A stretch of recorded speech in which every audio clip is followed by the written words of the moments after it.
ભાવનગર શહેરમાં છેલ્લા કેટલાક દિવસોથી ચર્ચામાં રહેલા અશાંત ધારા લાંચકાંડ મામલે આખરે પોલીસે મોટી કાર્યવાહી કરી છે।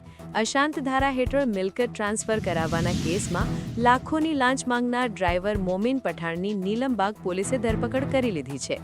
સમગ્ર મામલે 15 દિવસના લાંબા ડ્રામા બાદ પોલીસે આખરે ગુનો નોંધી ડ્રાઈવરની ધરપકડ કરી લીધી છે। ભાવનગરના પૂર્વ વિસ્તારમાં આવેલા ક્રેસન્ટ સર્કલ પાસેની એક પ્રોપર્ટીના સોદામાં મંજૂરી મેળવવા માટે રૂપિયા 14 લાખની લાંચ માંગવામાં આવી હોવાનો આરોપ છે। આ કેસમાં એક ઓડિયો અને વિડિયો સોશિયલ મીડિયામાં વાયરલ થયો હતો, જેમાં તત્કાલીન મહિલા એસડીએમ પ્રતિભા દહિયાનો ડ્રાઈવર મોમીન પઠાણ મંજૂરી અપાવવા માટે સોદાબાજી કરતો જોવા મળ્યો હતો। આ લાંચકાંડ બહાર આવ્યા બાદ તંત્રમાં મોટો ફફડાટ ફેલાયો હતો અને સરકારે તાત્કાલિક અસરથી મહિલા એસડીએમ પ્રતિભા દહિયાની ગુજરાતમાંથી રાજસ્થાન કેડરમાં બદલી કરી દીધી હતી। જો કે છેલ્લા 15 દિવસથી ડ્રાઈવર સામે કાર્યવાહી ન થતા અનેક ભ્રષ્ટાચારના આક્ષેપો થઈ રહ્યા હતા। ત્યારે હવે નીલમબાગ પોલીસે ફરિયાદ નોંધી ડ્રાઈવર મોમીન પઠાણની ધરપકડ કરી આગળની તપાસ તેજ કરી છે।